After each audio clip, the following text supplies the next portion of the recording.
आप देख रहे हैं मिशन न्यूज पाकिस्तान की आवाज। हमारे चैनल को सब्सक्राइब करें और बेल आइकन दबाएं।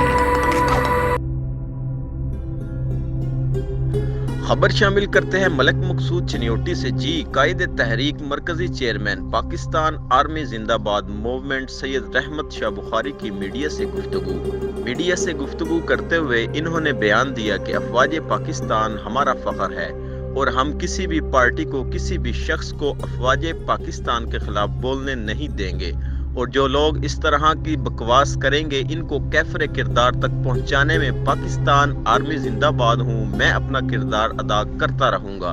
इन्होंने मजीद कहा कि हम अपने अफवाज पाकिस्तान के साथ शाना बशाना खड़े हैं, चाहे वो प्रिंट मीडिया हो, इलेक्ट्रॉनिक मीडिया हो, मैदान में हो। इंशाअल्लाह हम अपने अफवाज पाकिस्तान का दिफा करते रहेंगे।